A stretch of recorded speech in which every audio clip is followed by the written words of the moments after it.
Hello and welcome to Scale by Design. Today we are joined by Ross Wolfe. Ross, welcome to the show, man. Hey, thanks for having me. I'm happy to be here. Yeah, we're happy to have you. And could you share with us a little bit about your background? So I've been in the investment venture capital space for about 14 years now. I was in house counsel for the largest venture capital fund east of California for several years, and in that I worked in tandem with the investors and the founders to be a liaison between what the investors are looking for in their deal terms and what the founders can do to position their companies and restructure their companies to be attractive to the investors who are looking for the companies like the portfolio companies. So then I spun off to Diab Venture Partners, which is where I am now. And we're a strategy firm that law firms hire my firm and consulting firms hire my firm and founders hire my firm to help founders structure their companies, position them appropriately for the rounds for the investor, so they're able to raise capital they need and scale in any round that they're looking to raise money in.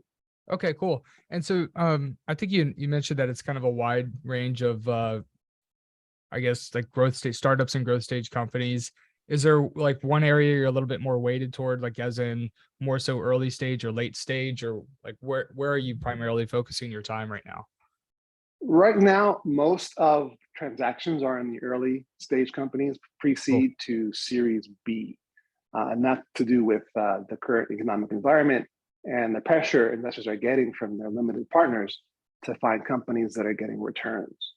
We'll touch upon unicorns and dragons a little later here, but generally the shift of what we traditionally identify as the venture capital investor space is happening now, and what we traditionally see as the pursuit for the unicorn is shifted to the pursuit of the dragon. Gotcha. Yeah, I'm excited to jump into that. So I know we want to talk about market trends, but maybe you could just like talk about the concept of a dragon and what you're referring to there, just for our listeners that may not be familiar, like founder CEOs. Like I'm sure VCs are going to get it, but there's going to be some people out there that probably need to learn a little bit more about what that is. Yeah, I know we're familiar with what the unicorns are, a company that investors invested in and then they break $1 billion valuation. But a dragon is a company that returns the entire value of the investor's investment back to the investor by itself.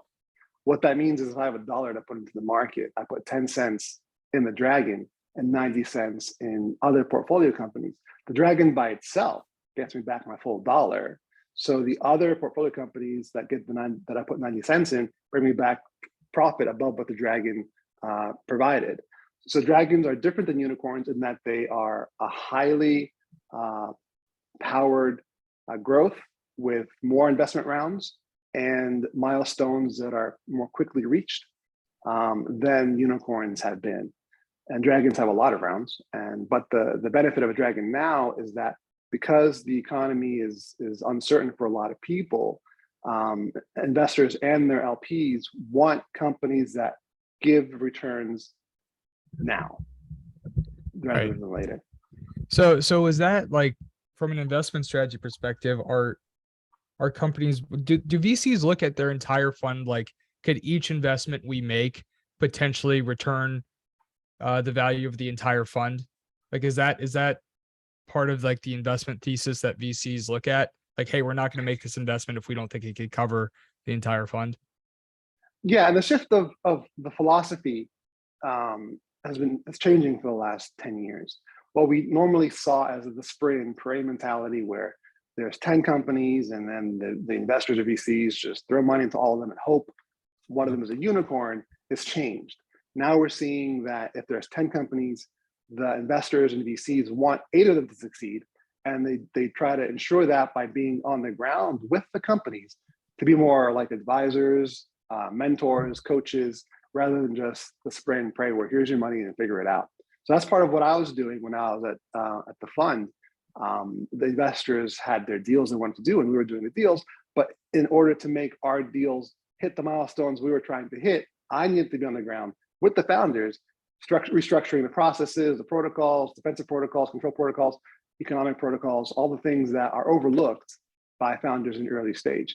And there's different aspects of an early deal that if missed early can cost founders millions down the road. One of those things is different share classes, for example.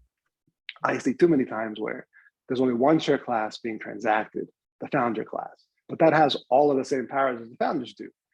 But you don't want to do that. You want to allow for diversity in your share classes. So investors come in, you still have some control over the control of the company.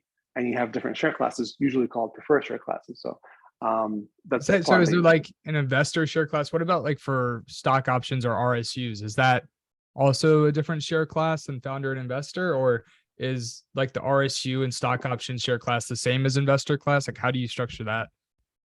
They're different. I create different share classes for each of these aspects, and I'm alone in a lot of it. I'm a maverick in this area where I feel we create a B class, for example, which is just for employees and advisors. But in that, instead of doing RSUs or stock options, which are restricted for the employee, you can't sell them in a private company by Rule 144. They're stuck with it for a year. They may never cash it out. The incentive for them to stay may or may not be enough to have them stay in the company. So what I like to do is create the B class, for example, and have that non-voting rights, but then tie into it what's called a phantom plan, which is essentially an annual cash bonus based on the value pegged to the value of the share class.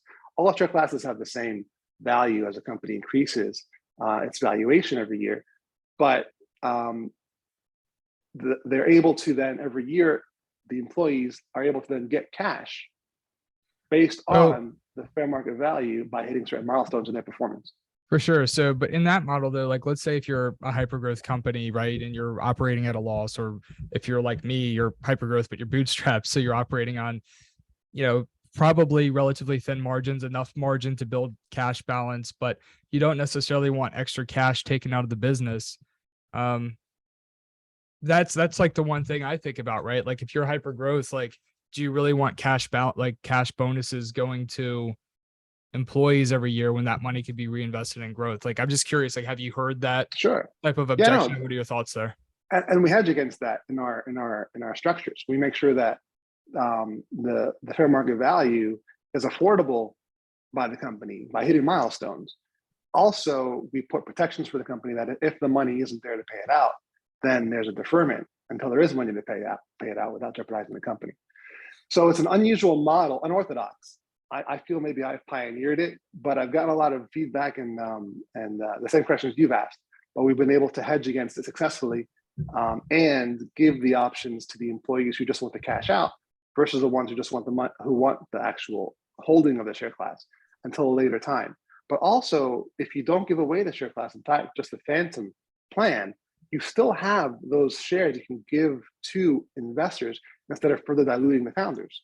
Right. So it has different layers of benefit to the company. That's one thing that I do with early stage companies because the cash is an issue.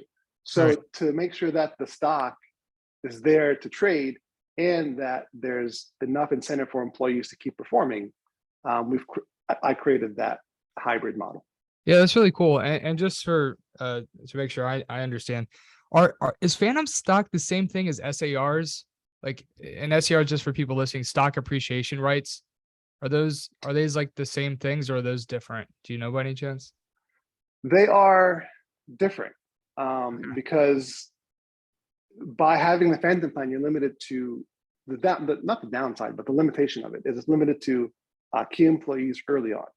You can change it to something more traditional later, but by having the phantom plan, you're able to circumvent a lot of the constraints that any kind of option plan provides. So it's similar in the fact that the fair market value, as the fair market value increases, so does the value of the incentive for the employee. But it also provides an option for the payout or to hold, or for the employee to have a more in-depth discussion with the employers, the founders, for a more customized plan. For sure. Whereas if you tie it to a traditional plan, it's much harder to change because you have to go through all the filings and regulations to change it. And I guess, like, hypothetically, couldn't you just, for like a phantom plan, you could put a clause that there's no annual payout, that there's just a collection in the event of a sale? Like, could you do something? That's possible, like that? yeah, but it's usually tied to milestones that the employee has to reach. before they're eligible to get the payout. So if I've given my team member Class B Phantom plan, they have to meet certain requirements. Otherwise, when the annual assessment comes for the payout, if they haven't met it, then there's no obligation for the company to pay it out. But the company can if they want to. So we create flexibility because we know things happen, employees have issues, and we want to make sure that we provide for them, as well as providing the founders tools to be able to grow and keep the team. Because the team you start with, if you can keep them, are invaluable to the company because they know the history of the company, their loyalty is there, you know how they work. So I prefer keeping people on board. And this way, I think, creates more conversation between the team and the founders to create something that works for everybody. Yeah, no, that makes a lot of sense. And I guess my other question would just be, we're talking about fair market value in terms of doing valuation of the business for the purpose of granting, whether it be stock options, RSUs, whatever, phantom equity or phantom options, whatever it might be, to put together a reasonable valuation that's, very lower so that, employees can get a reasonable, I guess, buy into the company. Have you seen situations in which, is there any correlation between the valuation done for internal employees versus valuations done to raise capital? Because my whole thought process is it would potentially be you're trying to value at different kind of ends of the spectrum, I would assume. And do investors look at hey, what's the valuation you gave for Phantom or RSUs or whatever, and then expect the same evaluation? Or is it when you're doing a fundraising valuation rather, is it you're also selling the potential, so therefore you're able to have a higher valuation on the company? Do you know what I mean? Does that make sense? Yeah, the beauty of venture capital and the personality of those who are in this space is that they're always open to cooperation and collaboration.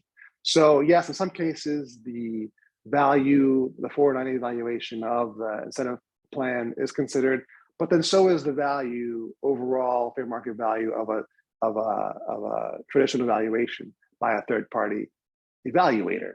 So, and all those things are points of negotiation between the founder and the investors.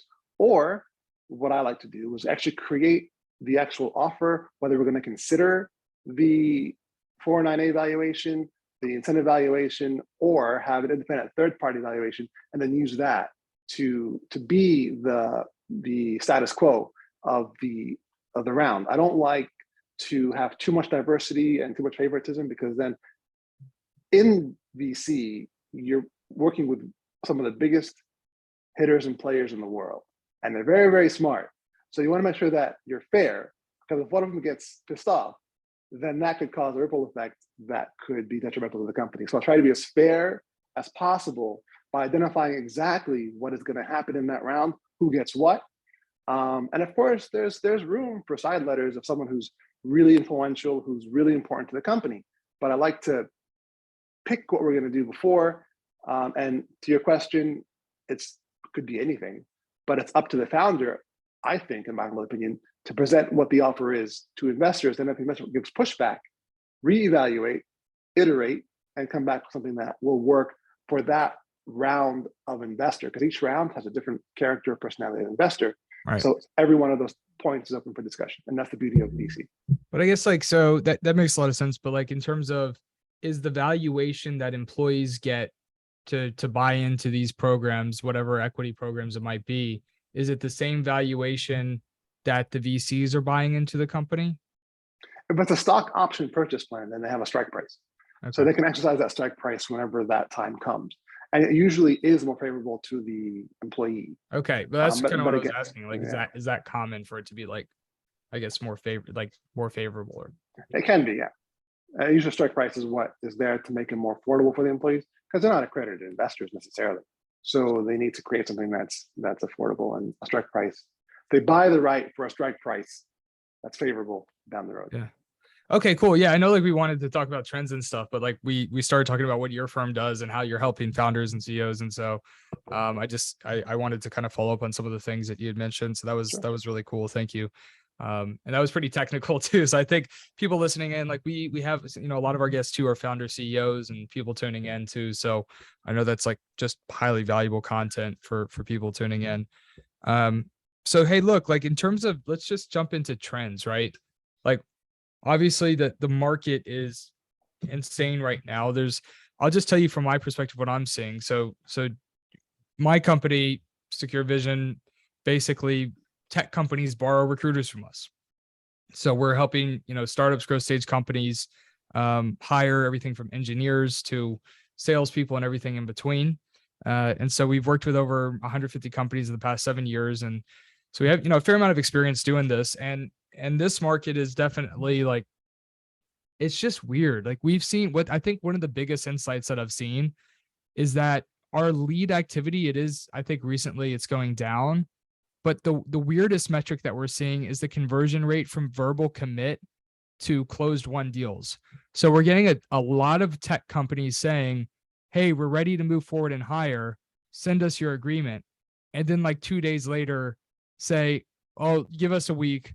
And then basically pulling out of the process. We used to have like a probably close to around an 80+% conversion rate from verbal accept to closed won. Now it's under 50% because people are so uncertain in the market. So it's like at this point, when somebody verbally commits to move forward with us, I'm like, well, all right, I'll see, you know, when we see the signature, we'll believe it. Right. So it's just a very interesting dynamic. Everybody's like really scared right now. I've been talking to like a lot of advisors and heavy hitting people. I'm like, are you hearing anything optimistic out there? And they're just like, nope, there's no optimism. People are just, it's doomsday. Everything is awful and it's only going to get worse. So I'm kind of curious, like, Yeah. you know, what are you seeing out there? Like what trends are you seeing in the VC market and in fundraising right now? I'm seeing a golden opportunity for founders to get ahead of their competition. Main Street's saying, save your money, don't spend, wait till things get better. But that doesn't make any sense, because if you are in a highly competitive industry or a mildly competitive industry, things are at a discount now as far as the valuations are concerned. And if a founder invests appropriately into their R&D, business development, growth, MVP, minimum viable product, the product that is not perfect, but it's available to show to investors, then investors now are looking for those deals better than the later stage companies, because later stage companies have grown stagnant lately. And their investors are getting pressure from their limited partners to get returns. So they're not investing anymore into the later stage companies because they need to continue reaching milestones. And they need a high octane portfolio company in their portfolio. And that is coming from the early stage founders. So it's a very exciting time for early stage companies, series pre-seed to series B, to really get in front of investors and show them that there is opportunity here to scale powerfully together. There's a shift in where investors are putting their money. Domestic investors and VCs are going overseas because the markets over there are not as in flux as the markets over here. But then we're seeing the re-emergence of corporate VCs, CVCs, that have been dormant for years, but now they're coming back on the field and replacing the domestic investors temporarily by looking for and capturing early stage companies that complement the corporate VCs long-term model. What I mean by that is, if you are, just an example here, if you are in food tech and there's a company that's established in food tech, if you're creating your company to fit a gap that's missing in that larger food tech corporate VC, then that corporate VC is actually giving favorable terms to the early stage company. And in some cases, I have seen that they're putting angel investor terms in a corporate VC investment. And that's huge. That's a huge game changer, because you have the backing of a corporate VC with the mindset of an angel investor. And all they want is for your early stage company to continue to grow the way you're growing and fill a gap that they have now. Because when the markets start recovering more, they will have your early stage company integrated into their larger company, and then they are ahead of the other larger companies that are Right. competing against them. It's more of like a strategic investment to fill a gap that's going to make, put them ahead in the greater market, for maybe, yeah, like Yes, larger portco or whatever else, right? That's basically the yes, objective of a CVC. Is that correct. And okay? the mentality that some founders may have, that a lower valuation makes it bad as an investor, is wrong. Because if you go into the over high valuation, and then next time you have a down round, you could lose control of your company in one round.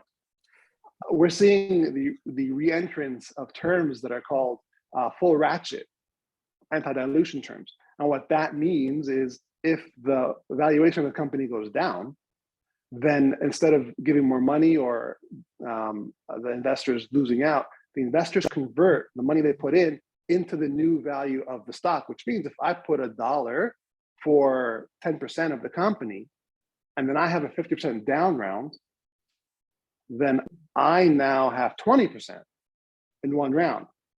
And the worst case scenario is if I've come in at 25.5% as an investor, and then you, a founder, thought you had 74.5% of your company. You have a down round, a full ratchet gives the investor 51% of your company, and you are 49%. Just like Yeah, that. that's yeah. And so I mean, there was companies in Q4 that were celebrating massive valuations. Like we, starting to hear the term unicorn all the time. And, we were seeing companies, from my understanding, like very low in terms of ARR, like maybe 1 to 3 million, getting insane multiples on their ARR. I heard in some cases like 60 plus. I don't know if you heard that, but just insane valuations. Companies that are just pulling in like a million or two, getting, being valued at 100 million. And that sounds very exciting, right? But then it's like, well, what are they supposed to do now, right? Like, Exactly. So celebrating higher valuation, you're saying, is not something that I would encourage these days. right? And I Like, always advise to under promise, over deliver, and just get a valuation that makes sense. So if you've been around for 2 years as an early stage company, and you're valued at $7 million, that's fantastic. When you put in 1,000 to start your company, right? And now you're at $7 million 2 years later, great. And then if your corporate VC comes in and says, hey, we want a deal, really consider it, because that's going to be the best for everyone. Make sure you keep control for a while, as long as you want to stay, and that you have protection so you don't get just fired.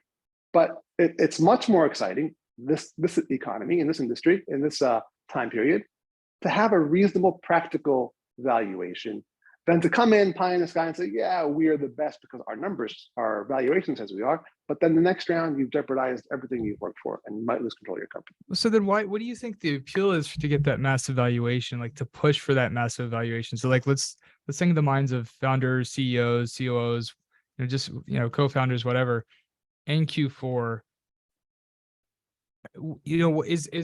were the VCs pushing partially for these massive valuations so they could get terms in like full ratchet so they could get potential.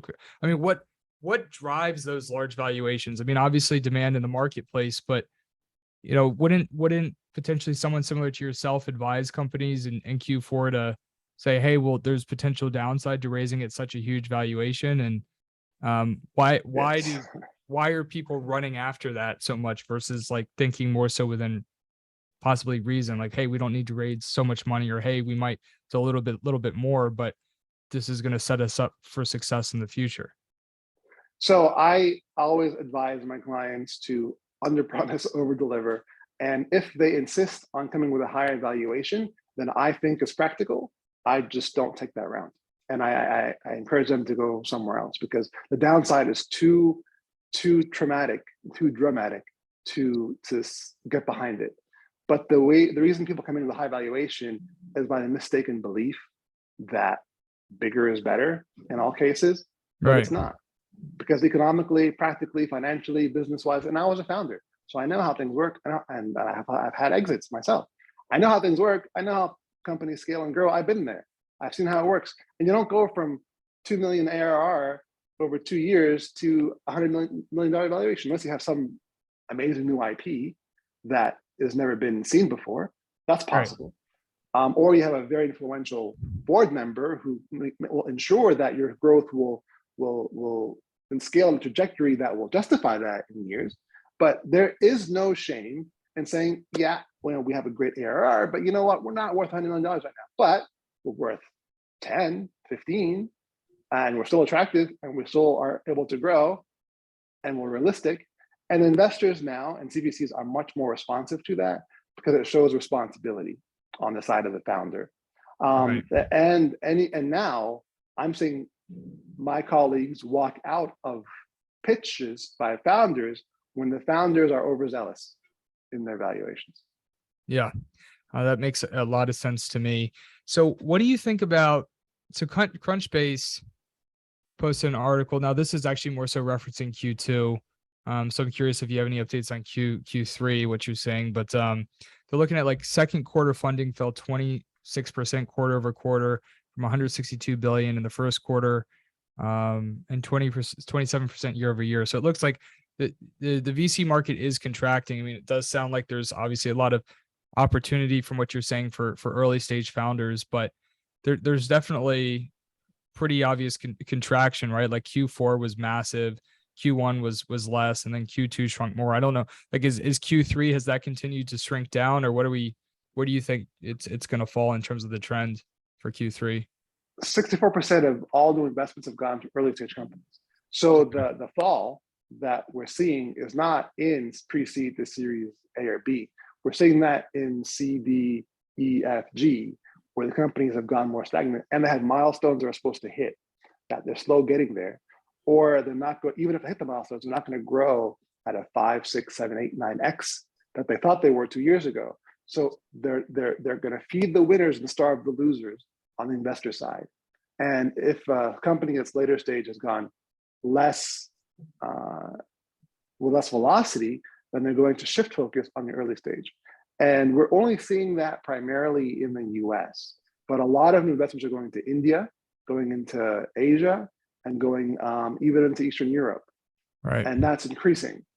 And there's new funds being created in India and Asia that are specifically, and the Middle East, Dubai, that are putting money into early stage or middle stage or later stage companies in those regions. But the phenomenon about the contraction is mostly a US isolated phenomenon because of the economy. Yeah. I mean, so just to speak to your trend in terms of what I'm like reading from the Crunchbase article, it does seem that early stage funding, it is contracting a little bit, just not at the rate that the overall market is contracting, the VC market. So it's the going. Deal size is getting smaller. The deal size is getting smaller, but the amount of transactions is increasing, which makes sense because you don't want overvaluation. So the deal size is getting smaller. So it's more like the transaction. So maybe there's slightly less money circulating, but there's still a lot of investments happening. Like that's more I mean, deals that's what it than sounds. last year. More deals than last year, early stage, but less money in that range. Right. Okay. Well, then that makes sense because that's basically what the Crunchbase article is saying. It's like early stage from just a dollar amount, not like a transaction amount, is going down in early stage, just not at the same rate that it is in the overall market for larger stage investments. So that makes a lot of sense. You know what's interesting though is you said you were talking about international investments moving out of the US. We've seen an increase in we have a great relationship with Prosus, international investment firm VC that I specifically have a great relationship with Prosus India. And so they refer customers to us and we have a great partnership with them. And so basically have been very active with Indian-based companies that are building go-to-market teams in the US. So what's really interesting is like how you're talking about US firms going international. Is it just that like globally people are trying to diversify? Because I've definitely seen an uptick in Indian-based companies that are signing up with Secure Vision right now. So yeah, I'm just kind of curious to get your thoughts on what's happening. Yeah, that parallels what's happening because the part of the growth generator of the foreign companies is a US market. You have to have a US market if you're going to scale at any competitive rate, no matter where you are in the world. And if the companies that are opening headquarters in the US have a fiscally reasonable product, something that makes sense, that's not unaffordable because people are struggling now paying think egg prices are up 20%, 40%. Turkey prices are up 25%. So people are struggling to afford the everyday thing. If a company from overseas can come with a product cheaper, which they can because labor overseas is cheaper, then they will have more volume in the US, which will meet the mentality of the US consumer now that wants something less expensive. So what's happening to you parallels exactly what's happening in the investment market. And that's the beauty and excitement of investment in venture capital.